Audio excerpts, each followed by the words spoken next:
नमस्कार मित्रों। जन्म कुंडली का अष्टम भाव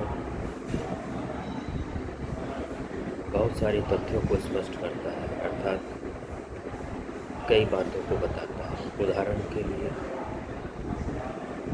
अचानक से जब भी हानि होती है तो वो अष्टम भाव की दशा या अंतर्दशा के अंतर्गत होती है। जितनी भी घटनाएं होती हैं अचानक से, चाहे वो घटनाएं सकारात्मक हो, फिर चाहे वो घटना नकारात्मक हो। यानी यदि लाभ होगा तो अचानक से होगा, हानि होगी तो अचानक से ही होगी।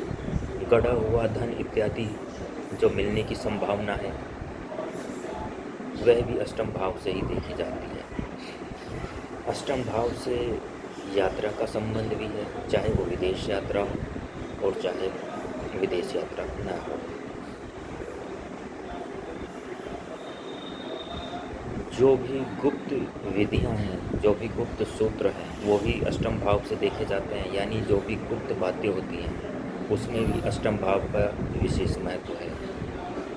गुप्त जो भी होगा वो अष्टम भाव के अंतर्गत ही आएगा। जीवन का जो संबंध है, यानी जीवन काल कब तक है, उसका संबंध भी अष्टम भाव से है। यानी मृत्यु संबंधी बात वो भी अष्टम भाव से ही देखी जाती है। और कष्ट जो है वो भी अष्टम भाव से ही देखा जाता है। लेकिन ऐसा नहीं है कि कष्ट ही है, सुख भी इस भाव से देखा जाता है यदि ये सकारात्मक या सुखदायी स्थिति हो तो।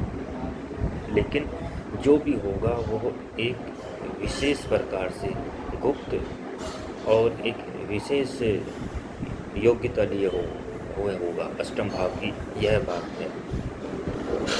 तो सारी जो बातें हैं वो पूर्ण विश्लेषण पर ही निर्भर करती है। जन्म कुंडली का पूर्ण विश्लेषण हो, लेकिन ये तो संक्षिप्त रूप से स्पष्टीकरण है कि अष्टम भाव से हम किन किन बातों का विचार कर सकते हैं। लेकिन अष्टम भाव की एक विशेषता है, जो भी होगा अनायास होगा, अचानक होगा, आकस्मिक रूप से होगा, चाहे वो लाभ हो चाहे वो हानि। यह इसकी विशेष बात है। हाँ, इसे